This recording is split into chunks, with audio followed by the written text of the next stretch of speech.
Hi friends, today our topic is antihypertensive drugs. Let's start with question 1. It's regarding calcium channel blockers dilating arterioles but causing reflex tachycardia. Is it verapamil, nifedipine, diltiazem or esmolol? So it's nifedipine. Nifedipine is dihydropyridine, while as verapamil and diltiazem, these are non-dihydropyridines. Esmolol is beta blocker. So out of these, first three are calcium channel blockers, and last one is beta blocker. And out of these three calcium channel blockers, it's nifedipine, which causes reflex tachycardia because its main action is on the blood vessels, while as verapamil and diltiazem, they have cardiosuppressant action. Their action on the heart is more than on the blood vessels. Vasodilators like hydralazine decrease blood pressure due to decrease in cardiac output, decrease in cardiac work, decrease in peripheral vascular resistance, or reflex tachycardia. So hydralazine decreases blood pressure by decreasing peripheral vascular resistance. Reflex tachycardia is its side effect, not its mechanism of action. Short-acting antihypertensive given intravenously for intraoperative and postoperative hypertension is esmolol, verapamil, metoprolol, or amlodipine. So the drug is esmolol. It's a rapidly acting antihypertensive, mostly preferred in intraoperative and postoperative hypertension. Its duration of action is 10 to 30 minutes with onset of action within 1 minute. This esmolol is rapidly degraded by enzyme plasma esterase. That's why its duration of action is so short. Antihypertensive, which we need to block both alpha and beta receptors, like in pheochromocytoma, is it propranolol, esmolol, labetalol, and carvedilol, or verapamil? So pheochromocytoma is tumor of adrenal gland where there is excessive secretion of catecholamines. So thereby, because of high concentration of catecholamine, patient is having hypertension, pallor, excessive sweating, tremor. So we have to give such medication which will prevent both alpha as well as beta action of catecholamines. So it is labetalol and carvedilol, because if we will give only beta blocker, so there will be unopposed alpha action and that can precipitate symptoms of pheochromocytoma. So for pheochromocytoma, we should give both alpha as well as beta blocker. So labetalol and carvedilol, these medicines are having both alpha and beta blocking action. So this is the drug of choice for patients having pheochromocytoma. Which vasodilator is metabolized by acetylation and it can cause lupus-like syndrome as a side effect? Is it hydralazine, minoxidil, sodium nitroprusside, or isoniazid? So answer for this question is it's hydralazine, which is metabolized by acetylation and can cause lupus-like syndrome. Basically, isoniazid is also metabolized by acetylation, but it doesn't cause lupus-like syndrome.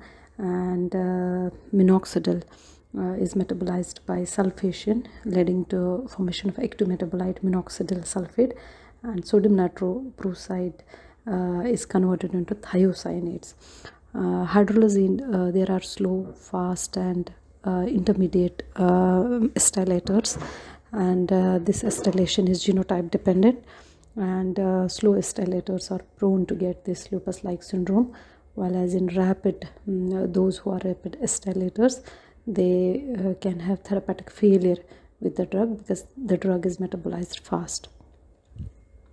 Which antihypertensive is preferred in pregnancy as oral and IV drug respectively? Is it furosemide oral hydralazine IV, hydralazine oral methyl-dopa IV, methyl-dopa oral hydralazine IV, spironolactone oral, and hydralazine IV? Furosemide is antihypertensive as well as diuretic. Animal studies doesn't favor use of furosemide in pregnancy because it has been seen it's teratogenic in animals, and so it should be avoided in pregnancy. And regarding spironolactone, it's anti-androgenic, so there are chances of underdevelopment of male genitals, so it's also avoided. It's contraindicated in pregnancy. Now the drugs here in options are hydralazine and methyl-dopa. Both are safe in pregnancy. Methyl-dopa is given as in a tablet form, so if the pregnant lady is having hypertension, so we recommend methyl-dopa. It comes in different brands like Eldomet, and hydralazine is used as an emergency medicine for the pregnant ladies. So hydralazine can be used as an IV drug like in emergency. All antihypertensives mentioned below are safe in pregnancy except nifedipine, methyl-dopa, hydralazine, and angiotensin receptor blockers.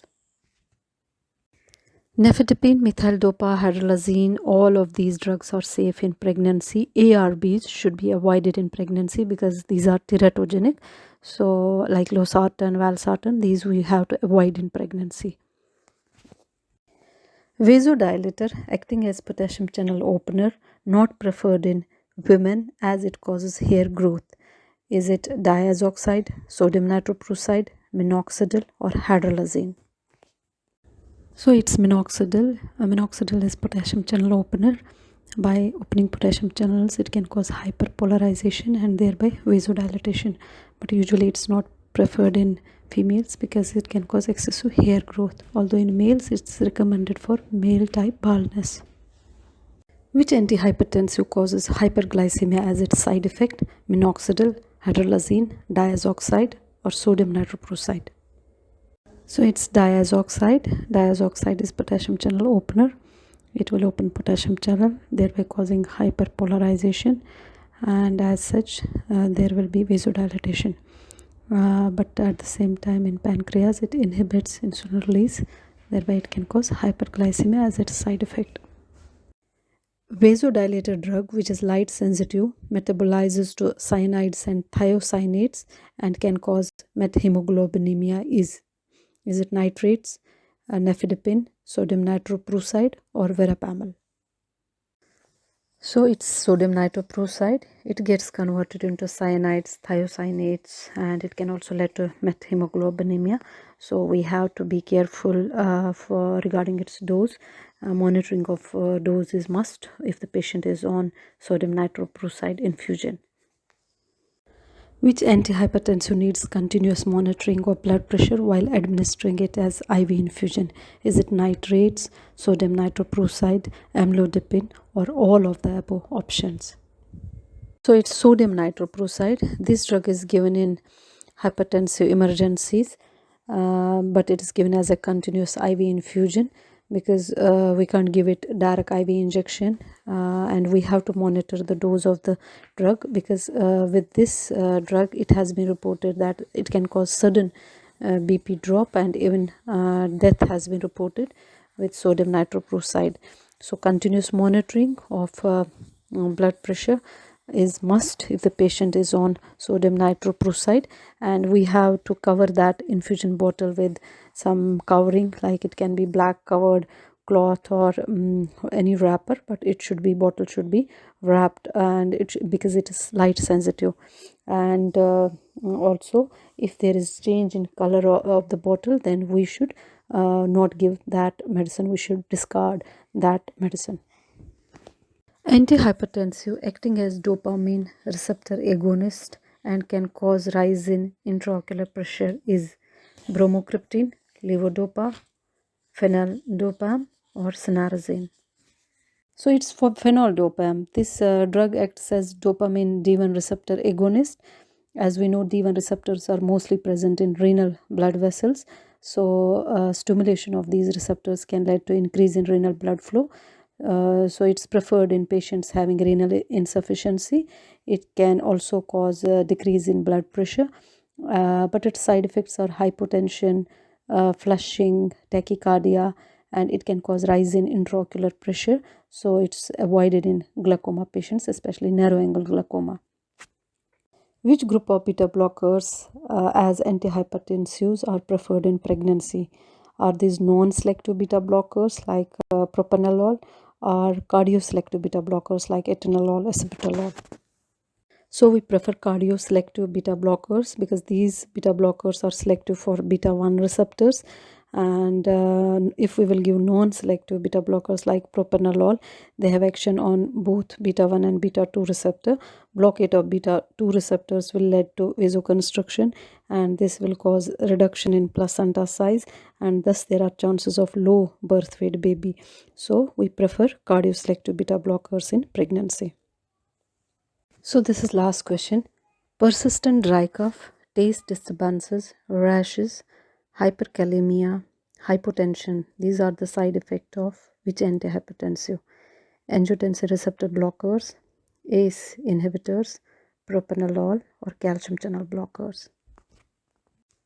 So it's angiotensin converting enzyme inhibitor like enalapril, lisinopril.